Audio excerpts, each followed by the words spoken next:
Hello and thank you for clicking on another one of my videos. I am Screen Scene Guru coming at you with a full movie review. This is for A24 Alex Garland's directed Civil War. I recently watched this film today and I'm just going to give you my 2 cents on what I thought of the film. Going into a bit of spoilers here for those of you that have not caught up on the movie. This came out last year around April.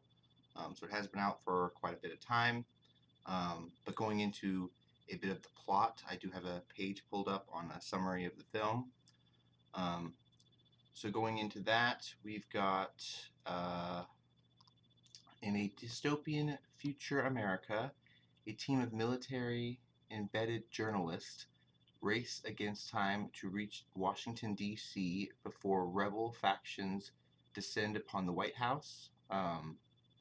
It was a very interesting story. We were set up with a unknown president who had stayed in office past his two-term time limit. He had extended his time to a third term, sending the country into a defaction civil war, breaking up into different factions. It was a little bit of a jarring scenario. Going into the director, he is a British director.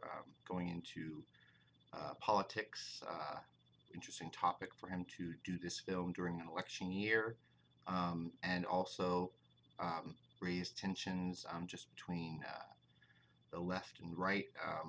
So very fascinating to see his depiction of what it would look like going into a civil war with, of course, California and Texas siding with Western forces.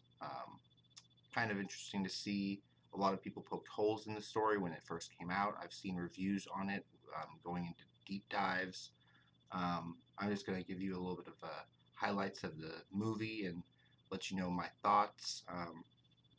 Getting into the cast of the film, we've got Caileespaeny, who a lot of people probably will recognize from Alien Romulus that came out last year in 2024 as well. It's also starring Kirstendunst as well as Wagner Morrow, and as well as Jesse Plemons, who plays a radical, if you will. So interesting to see her husband made his way into the film. I heard that he was not given credit in the story because they introduced him, they filled him in sort of last minute because his role was supposed to be played by another actor who unfortunately had to walk away from the project. So going on from there, we've also got Stephen McKinney as Sammy. I really like to see his character. He reprised his role from playing in other major films. He was in the first Dune and other interesting projects.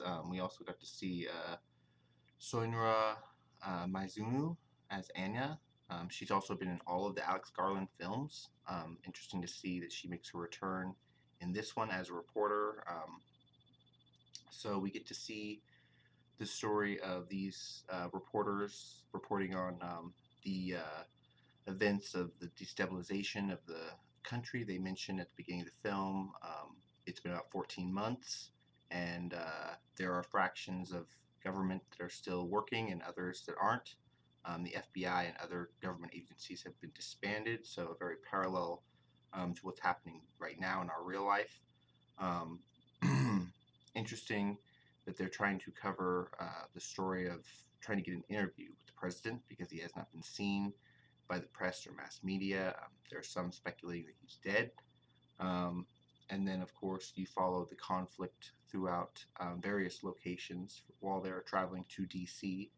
I thought it was interesting that, of course, they set up infamous landmarks as being target zones for the Federation or the Western allies coming in to clear them. I thought it was very interesting, the brutality of the film, given that, yes, if we entered into a civil war, there would be very many loss of life, conflict, but I thought that Alex Garland's portrayal of the story was very akin to the last civil war we had, compared to all of the modern technology we have. I mean, I know that we were shown a very mass amount of troops, soldiers on the ground fighting, typical to a World War II style um, ground assault that many people critiqued when there would be a lot more air asset equipment in the skies. Of course, we have drones and satellites now. Um, but going into a few other things, I thought it was interesting that we're kind of given the stories kind of focused around Caileespaeny and her relationship with Kirsten Dunst and how she wants to be a young reporter. I'm trying to get into the field of photojournalism, where Kirsten Dunst's character kind of warns her about the dangers of the profession and how it's not what you think it is. Of course, we get to see that when they make a stop trying to get gas. We get to see people out off on the road. Apart from cities, once you're out alone, you run into militia that are basically treating people as different types of Americans. They ask, for instance, I believe Joe is his name in the movie, Wagner Moa, um, where he comes from, what kind of American he is, and of course he says Florida, so they reference to that he's from Central America. And then others from Missouri, they consider them real Americans. Interesting that others consider Canadian cash more better than American currency. It's just different aspects they put into the film that I thought were fascinating. Um, Going on to the build up to Washington D.C., they hear propaganda being played on the news all the time about victories being had and the stomping out of rebel forces, but we never really see descriptive, really them showing us where their air bearing locations and whatnot. They're really vague on how this starts. We're just dropped right into the 14 months. Um, and then going into the assault on Washington. A lot of visuals, well done. Interesting to see. We got one of the guys from Yellowstone in here. Let's see if I can pull. Nick Offerman played the president, so probably one of the biggest names in the project. Nick Offerman from, of course, Parks and Rec. He was in Last of Us. If you guys haven't checked out my review for that show, go on the channel and check out those videos.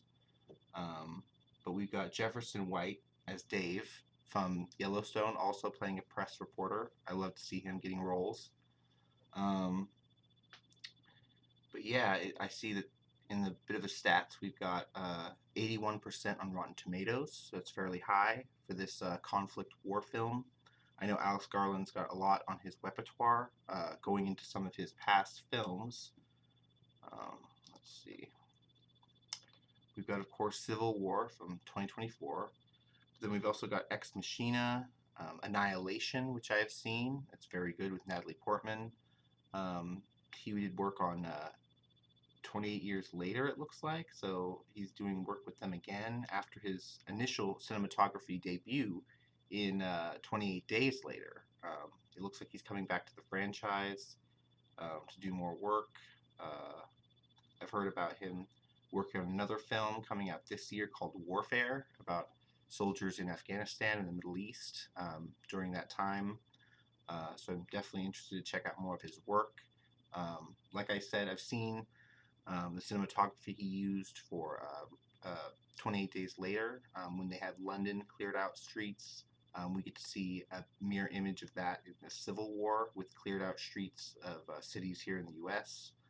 The map is very interesting. If you guys go online and check out the map of the Civil War, the different Confederate or whatever you want to call it parties that join with the government and those that are opposing it. They call it a People's Army that ends up marching on Washington. It's very fascinating there. And they do not take prisoners, which I thought was kind of inaccurate, given this is Alex Garland's take on what would happen. It just felt more like it was akin to past wars and what the outcome of those would be like, more than Civil War of the modern era. But that was my 2 thoughts on the movie from Alex Garland, A24. Have you guys checked this movie out? If you have, let me know down in the comments. Make sure you guys are liking the videos and follow my channel for future updates on movies, television, game news, all kinds of updates coming along down the works. So be sure to follow my channel on Instagram and on Threads at Scene Screen Guru. Until next time, guys, have a good one. Bye bye.